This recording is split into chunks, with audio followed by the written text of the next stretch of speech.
तुम अपनी माँ के बजाय उस लड़की पे भरोसा करो जो तुम्हारी दुश्मन है। और मुझे मुश्किल वक्त पड़ता है ना, तब पता चल जाता है कि कौन आपके साथ है और कौन नहीं। पता नहीं ड्रॉप सीन क्या हुआ होगा, नौफल ने अपने जज्बात पे काबू कर लिया तो। जो मैं सोच रही हूँ वो कभी ना हो अल्लाह मियां, मेरी बेटी की खुशियों की हिफाजत करना या अल्लाह।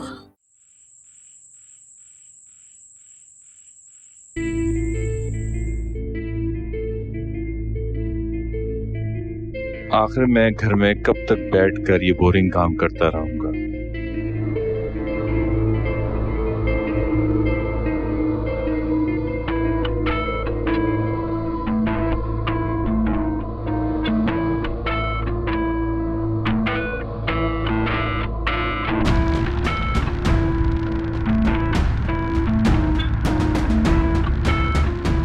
मामा, घर में बहुत बोर हो रहा हूँ, प्लीज मुझे कुछ पैसे ट्रांसफर कर दो। मैंने तुम्हारे अकाउंट में 5 लाख ट्रांसफर कर दिए। क्या? रियली? आपने 5 लाख रुपए ट्रांसफर किए हैं? Thank you so much. ये लो। मॉम, ये किसी तुम्हें गाड़ी की जरूरत नहीं है? लेकिन आपकी गाड़ी में मैं क्यों जाऊं? क्योंकि तुम्हारी गाड़ी नहीं है, लेकिन मेरी गाड़ी कहाँ गई है? तुम्हारी बेल के लिए मैंने तुम्हारी गाड़ी बेच दी। हम आपने मेरी गाड़ी सेल कर दी? हम अब मैं क्या करूंगा? गैराज में दूसरी गाड़ी खड़ी थी, डैड ने वो भी सेल कर दी। मेरे पास एक ही गाड़ी थी। तो जिब्रान में क्या करती? या तो तुम्हारी बेल के लिए मैं गाड़ी बेचती, या तुम्हें महीनों तक जो है ना वो लॉकअप में रहने देती। और तुम्हें पता है ना कि एक दफा तुम जेल चले जाते तो फिर निकलने में सालों और महीनों लग जाते हैं। तो आपके पास के सेल करने के लिए वही गाड़ी रह गई थी? मॉम, डैड से कैश मांग ली थी, क्या उनके पास कैश नहीं था क्या? अमान ने तो साफ कह दिया था कि मैंने सिर्फ जमानत करा दी। अब आगे जो है वो तुम देखो, बेल के पैसे या जो भी रकम देनी है। मेरे पास कहाँ से इतने पैसे आएंगे? मेरे पास कोई चॉइस ही नहीं थी, तुम्हारी गाड़ी बेचनी थी मुझे। और वरीशा के ऊपर पैसे उड़ाने के लिए उनके पास सारे पैसे मौजूद हैं। सारे अकाउंट्स वरीशा के हवाले कर दिया और अपने ही बेटे को भिखारी बना दिया। करने तो और कितना कर सकते हैं, अब उसका अंजाम बहुत करीब। मॉम, आप तो बस रहने दीजिए।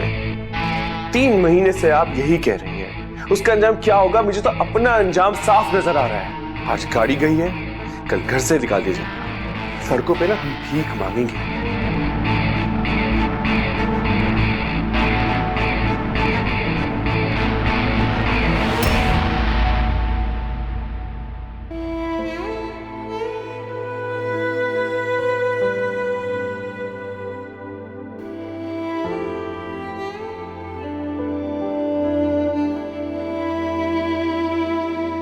मसूद, अभी तक सोए क्यों नहीं? जागे भी क्यों हैं?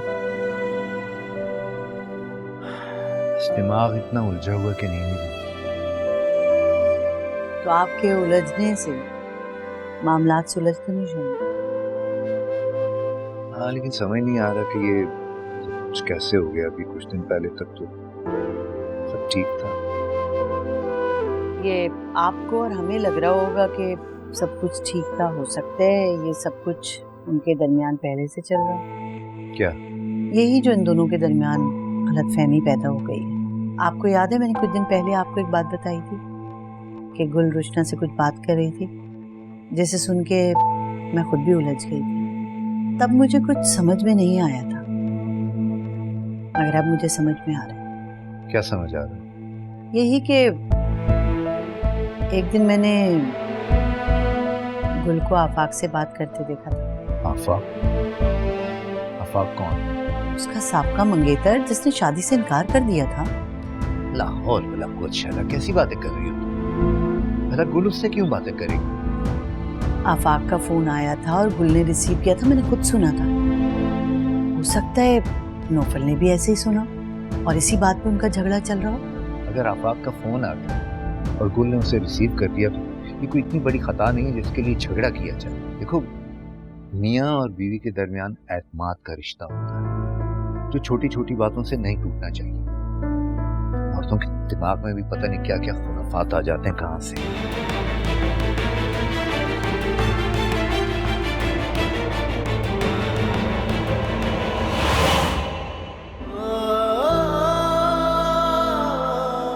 गुल तुम कहाँ थी? हर वक्त किचन में काम करती रहती हो, शोहर के लिए बिल्कुल भी टाइम नहीं है तुम्हारे पास। तुम मेरे लिए सबसे इम्पोर्टेंट हो और बाद में कुछ और। तुम मुझे एक आवाज़ तो देते, मैं फौरन आ जाती। गुल देखो, मैं तो तुम्हें आवाज दे रहा हूँ मगर तुम आ नहीं रही। नौफल, तुम्हें डिस्टर्ब तो नहीं किया? इतनी रात गई आई हो, कोई काम होगा? हाँ, काम तो था और बहुत ज़रूरी काम था। देखो ना, इस टाइम पे तुम्हारे और गुल के दरमियान में जो गलत फहमी हुई है उसे दूर करना है। ज्यादा जहमत मत करो, ये हमारे आपस का मामला है। इतना पराया भी ना करो नौफल, आखिर दोस्ती का रिश्ता तो है ना तुमसे। और गुल मेरी बहन है, उसे दुखी नहीं देख सकती। मैंने कहा ना, इस मामले में बोलने की तुम्हें जरूरत नहीं है। ज़रूरत है नौफल, तुम दोनों की कशीदगी की वजह से पूरे घर का माहौल ख़राब हो रहा है और तुम्हें पता है सब बहुत दुखी हैं। और ये सब कुछ देख के ना मुझे अच्छा नहीं लग रहा। अच्छा, प्लीज़ नौफल, मुझे इतना भी मत गिराओ। मैं मानती हूँ मुझसे गलती हुई थी और मैंने उसकी सज़ा भुगत ली है। देखो नौफल, मैं नहीं चाहती कि फिर से कुछ ऐसा हो जिससे घर वालों को दुख पहुँचे। और मैं अपनी पूरी कोशिश कर रही हूँ कि सब ठीक हो जाए, और सब ठीक होने ही वाला था कि तुम लोगों के बीच में ये अचानक पता नहीं क्या हो गया। देखो नौफल, मेरा यकीन करो, मैं पहले वाली रुशना नहीं हूँ, मैं बदल गई हूँ। मेरा यकीन करो, मुझे दूसरों की खुशी में खुश रहना आ गया है नौफल। और तुम्हें ज़िंदगी में आगे बढ़ता देखकर मैं अब खुश हूँ। हाँ, शुरू में मुझे तकलीफ़ हो रही थी, मगर अब मैंने हालात और वक्त के साथ समझौता कर लिया है।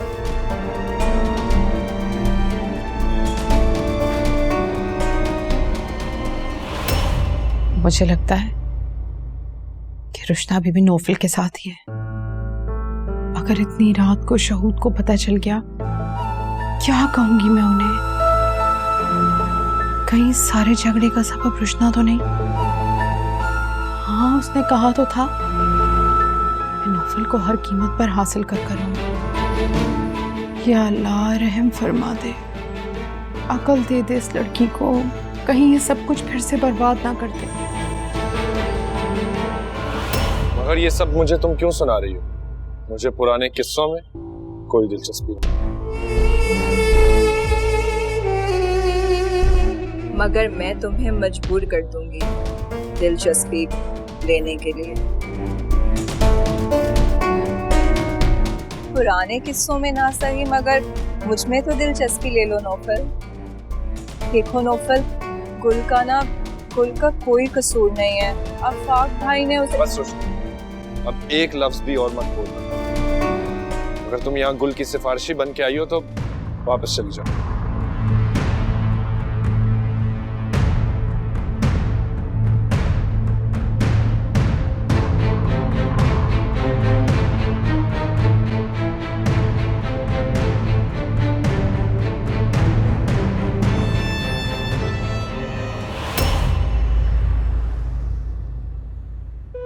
कितनी खुश थी मैं कि जो मुझे नहीं मिल सका वो मेरी बेटी को मिल गया है।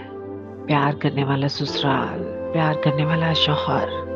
लेकिन मेरी बदकिस्मती यहाँ भी आड़े आ गई। मेरी बेटी की खुशियाँ दांव पर लग गई। या रब्बिल आलमीन, मेरी बेटी की खुशियों को बचा ले। फातिमा बेटा, जी अम्मा जी। बहुत रात हो गई, अब जाके सो जाओ। नींद कहाँ आ रही है अम्मा जी? बेटा तुम परेशान मत हो, चंद रोज में सब ठीक हो जाएगा इंशाल्लाह। बेटा तुम 2-4 दिन सुकून से उसको रहने तो दो। मैं प्यार प्यार से पूछूंगी आखिर हुआ क्या है, और फिर नौफल को बुला के दोनों की सुलह भी करवा दूंगी। सच अम्मा जी, ऐसा हो जाएगा? अरे बेटा क्यों नहीं होगा?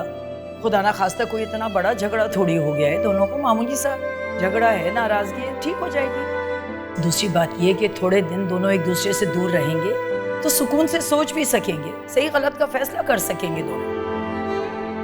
इंशाल्लाह। बस बेटा तुम परेशान मत हो, इंशाल्लाह सब ठीक होगा। जी अम्मा जी।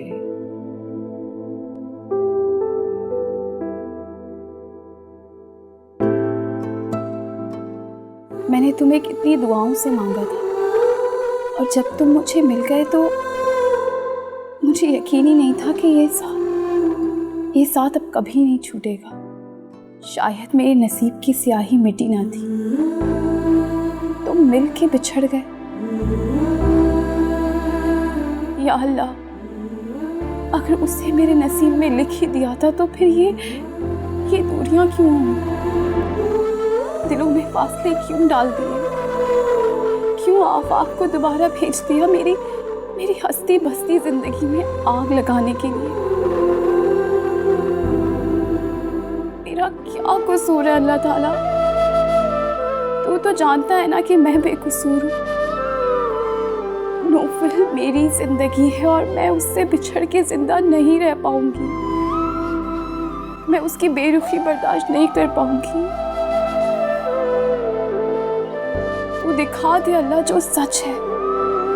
मेरा जीना मरना सिर्फ नौफल के लिए है अल्लाह, सिर्फ नौफल के लिए।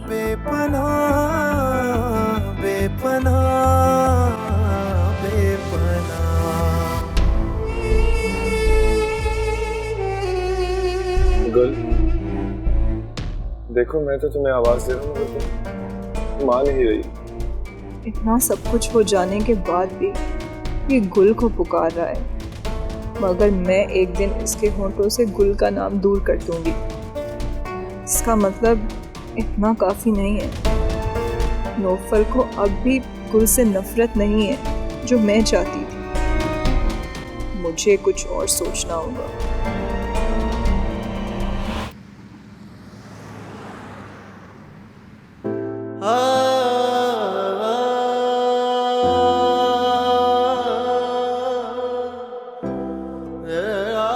जब तुम मुझसे लगाव ना था तो तुमने मेरी आदतें क्यों बिगाड़ी गुल?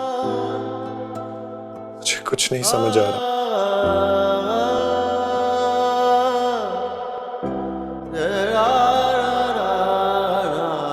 पता नहीं क्या लिखा है मेरे बच्चे के नसीब में।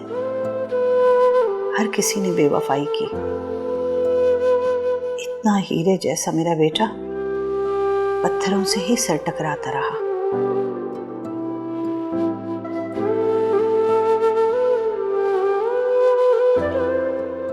नौफल बेटा, क्यों इतने परेशान हो? अपने आप को इतनी तकलीफ मत दो। ना करो ऐसा कोई फैसला जिससे तुम्हें दुख हो। मुझे नहीं पता तुम दोनों के दरमियान क्या हुआ है, लेकिन मैं बस सिर्फ इतना कहूंगी कि मियां बीवी का रिश्ता इतना नाजुक नहीं होता कि जरा सी गलत फहमी पे टूट जाए। अगर तुम दोनों के दरमियान कोई झगड़ा, कोई गलत फहमी हुई है तो बेटा बैठो, बात करो, उसे हल करो।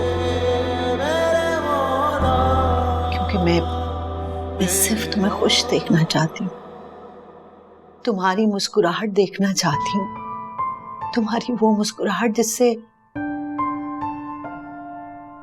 मेरे इस घर में उजाला है। नफल बेटा, संभालो अपने आप को। आपके बेटे के नसीब में खुशियां नहीं लिखी। जो चीज नसीब में ना लिखी हो उसके पीछे बेशक सारी जिंदगी भागते वो नहीं मिलता।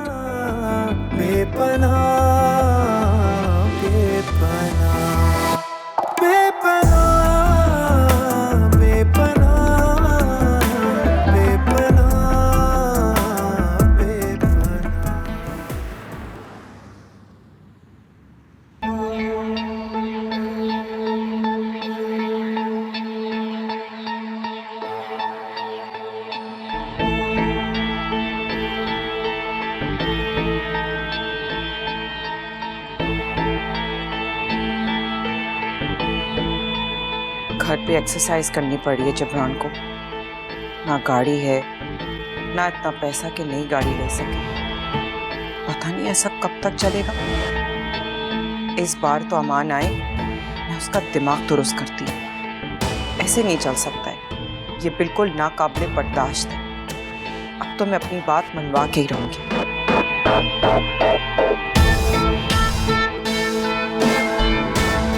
शब्बो। जी बेगम साहबा। वरीशा उठ गई है क्या? जी वो तो कब से उठ गई और जिम भी चली गई। अच्छा ठीक है, जाओ। जी।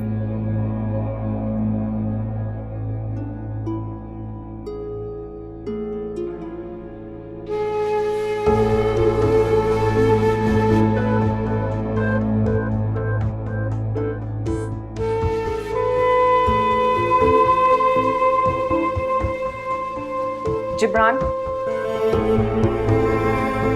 Good morning. गुड मॉर्निंग बेटा, बैठो। नहीं। जिब्रान, वो आज मैं गराज जाऊंगी अमान की गाड़ी निकालने के लिए, तुम वही इस्तेमाल कर लेना।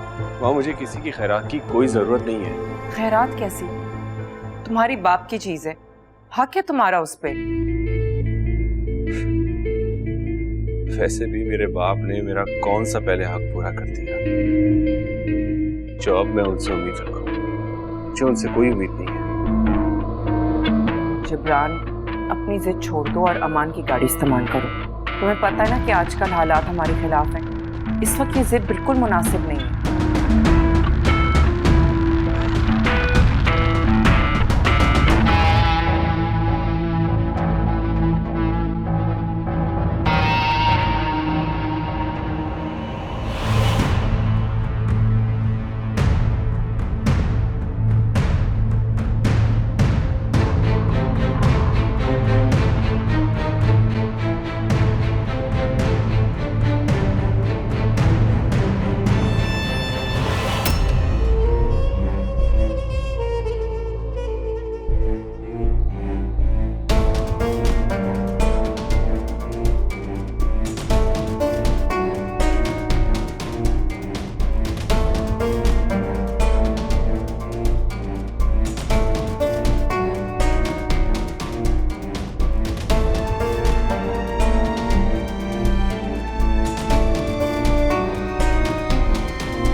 गुल बेटा, कुछ बताओ तो सही, आखिर हुआ क्या है?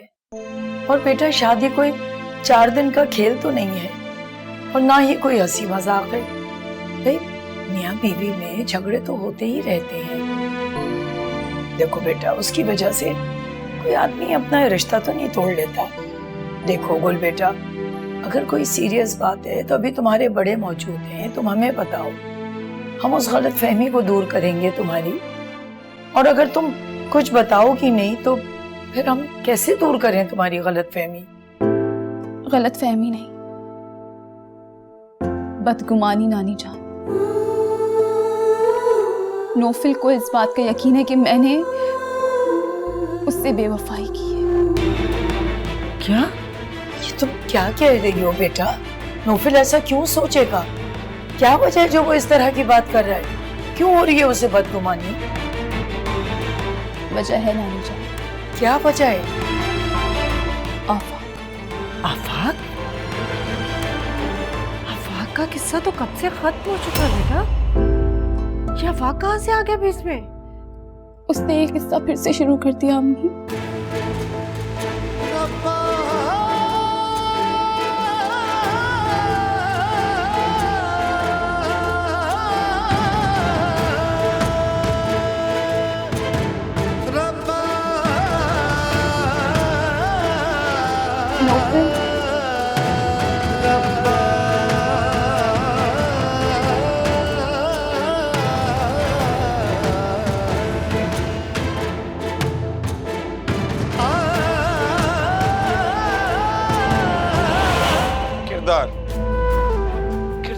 तुम्हारा सब कुछ करने के बाद भी ये शराफत की कसीदे पड़ी हैं। शर्म तो तुम्हें आती नहीं, मगर मुझे आती है।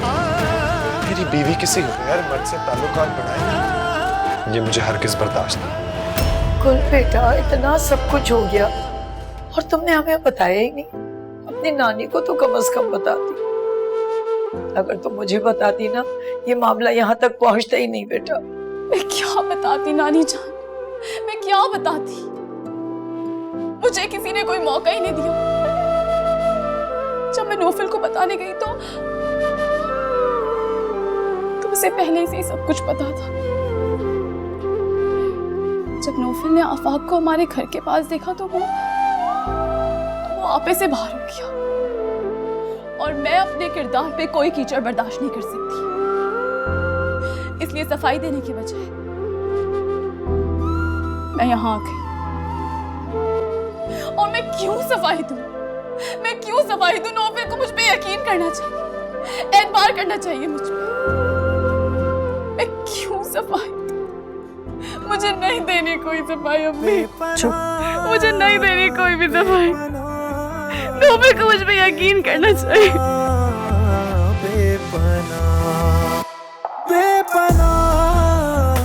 चुप मेरा बच्चा,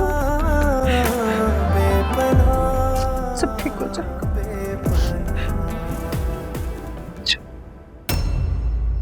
किसे ढूंढ रही हो?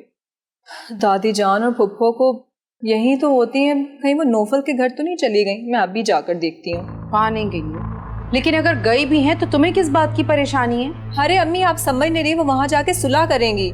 तो छोड़े, बस रहने दे अम्मी। वैसे मैं तुम्हें बता दूं कि तुम्हारे वहाँ जाने का कोई फायदा नहीं। क्यों? क्यों नहीं फायदा? क्योंकि वो वहाँ है ही नहीं, वो गुल के रूम में। क्या? गुल के रूम में? इतनी देर से खुफिया मीटिंग चल रही है कोई अंदर।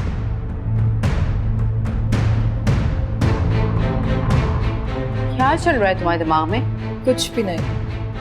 देखो रोशना, मुझे सच सच बताओ, कहीं नौफल की और गुल की कशीदगी के पीछे तुम्हारा हाथ तो नहीं है? हाँ हाँ अम्मी, इस दुनिया में जो कुछ भी हो रहा है सब रुशना की वजह से ही तो हो रहा है।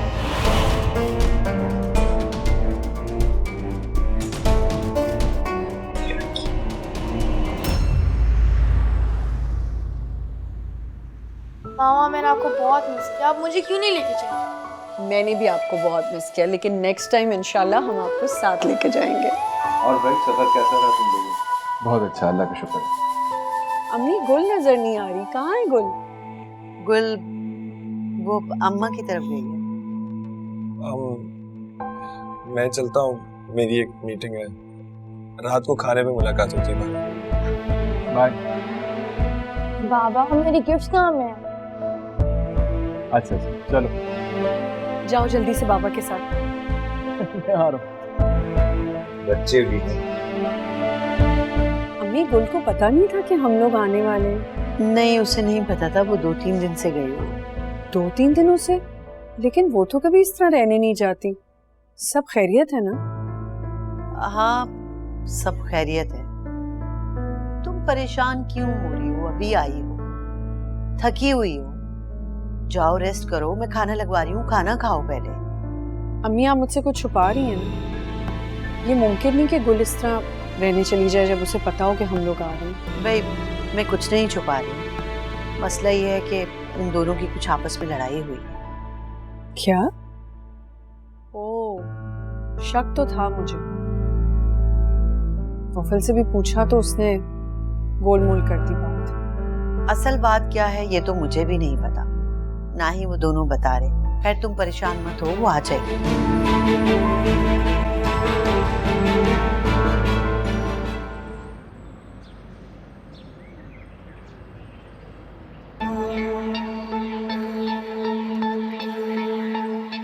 Jibran, good news. क्या वो मॉम, सब खैरियत तो है ना? अब तो खैरियत ही खैरियत है। क्या मतलब?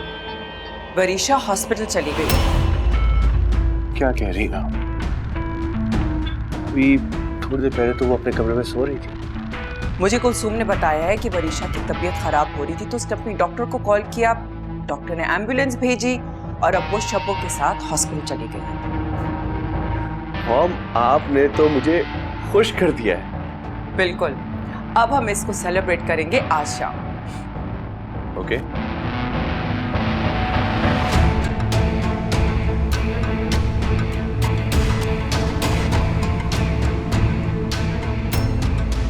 अरे हमारे आने की खुशी में क्या क्या बना?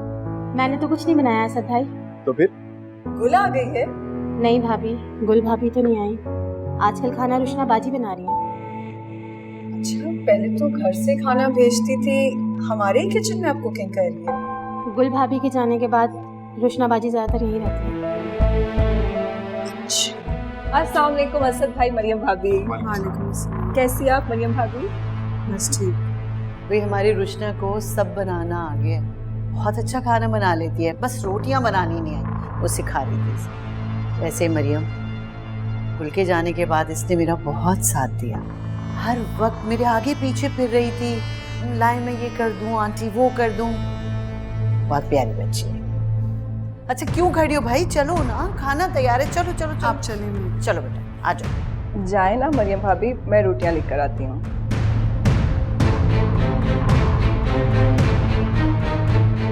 मरियम भाभी, मुझे मालूम है आपको मेरी तारीफ बिल्कुल अच्छी नहीं लग रही, लेकिन अब बर्दाश्त तो करना होगा, वरना मुझे आपका पता भी साफ करना पड़ेगा।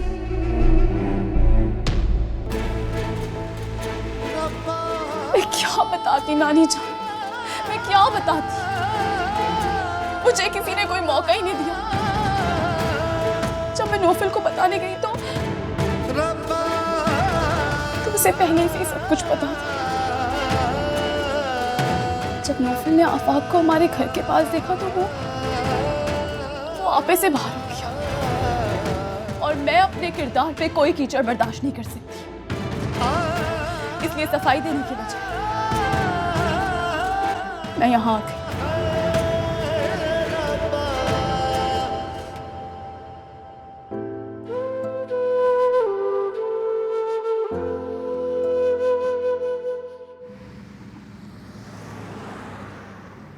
कुछ भी हो जाए तुम्हें अपना घर नहीं छोड़ना चाहिए था गुल। मेरा घर? हाँ तुम्हारा घर, वो तुम्हारा घर है। आंधी आए तूफान आए तुम्हें अपने कदम जमाने होंगे। इस तरह तुम अपना घर कैसे छोड़ सकती हो? चाहे लाख आंधियां तूफान आए, मुझे परवाह नहीं।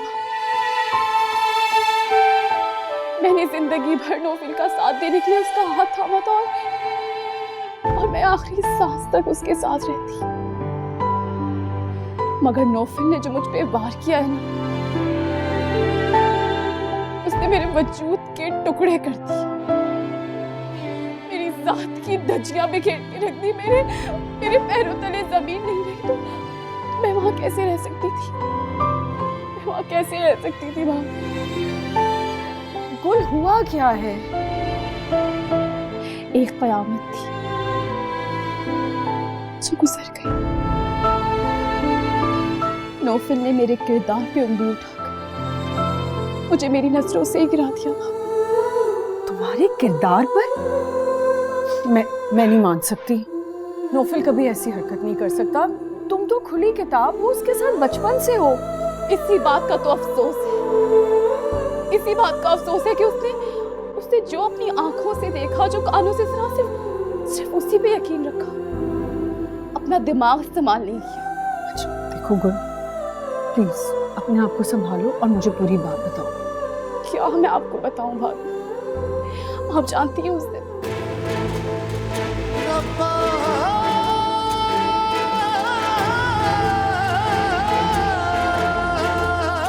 नौफिल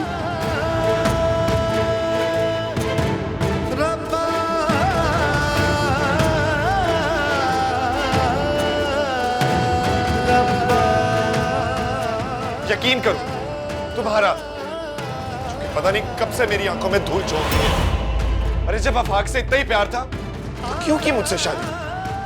चली जाती, कर लेती उससे शादी। नौफिल, अब समझ आया तुम मुझसे शादी से क्यों इनकार कर रही थी।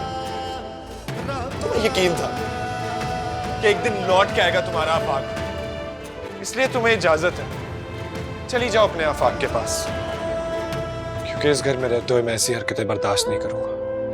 अच्छा, तो ये बात, मुझे तो जरूर किसी की गहरी साजिश लग रही है। कैसी साजिश? तुम दोनों को अलग करने के लिए किसी ने चालाकी से ये जाल बिछाया है।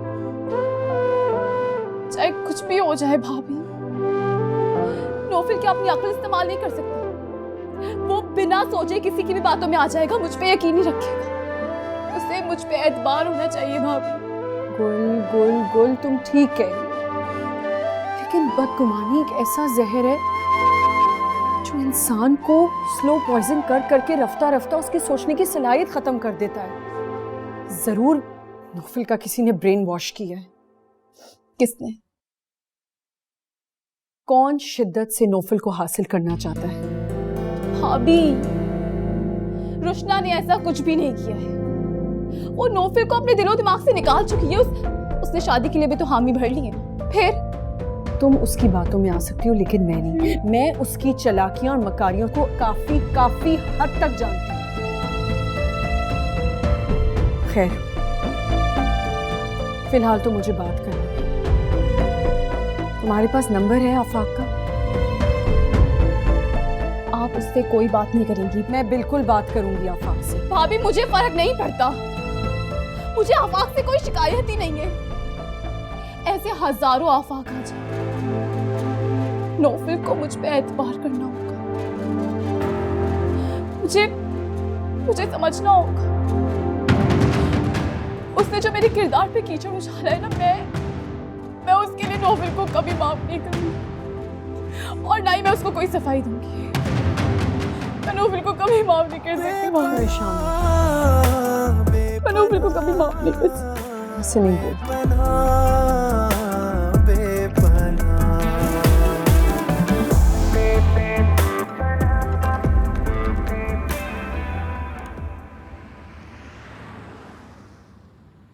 अच्छा हुआ ना बेटा, तुम दोनों को चेंज मिल गया। मरियम की सेहत के लिए बहुत ज़रूरी था, और माशाल्लाह पहले से बहुत बेहतर भी लग रही है। जी दादी, बस इन्वायरमेंट और हवा पानी चेंज होती है तो अच्छा असर तो पड़ता ही। ठीक कह रहे हो बेटा तुम। यहाँ तो खालिस हवा भी नहीं मिलती, वो भी मिट्टी में अटी हुई होती है। पुप्पो आप कैसी हैं? शुक्र है बेटा, अल्लाह का लाख लाख। आप टेंशन ना लें पुप्पो, इंशाल्लाह सब ठीक हो जाएगा। अरे बेटा, बेटियों का दुख तो वालिदैन को जीते जी मार देते हैं। अब हम आ गए हैं ना, इंशाल्लाह दोनों को साथ बिठा के बात करेंगे। कोई भी गलत फहमी होगी तो दूर हो जाएगी। बेटा, नौफल तो शायद यहाँ अब आने ही नहीं चाहता। गुल को आए हुए इतने दिन हो गए, मैंने कई मरतबा कहलवाया, लेकिन उसने कोई जवाब ही नहीं दिया। आप फिक्र ना करें दादी, मैं उसे कान से पकड़ के लेके आऊंगा। मरियम, तुम्हारी बात हुई गुल से? क्या कहा है उसने? फूफो, वो गुल इस वक्त काफ़ी डिस्टर्ब है, लेकिन आप लोग फिक्र ना करें, मैं उसे समझा लूंगी। पता नहीं हमारे घर को किसकी नजर खा गई। कितने खुश थे दोनों। बुलाती थी पहले तो उसके पीछे पीछे आ जाता था फौरन भाग के। इतने दिन से बच्ची घर आई हुई है, उसने पलट के पूछा तक नहीं है। वो काली नजर वाली तो आप ही के घर में मौजूद है दादी जान।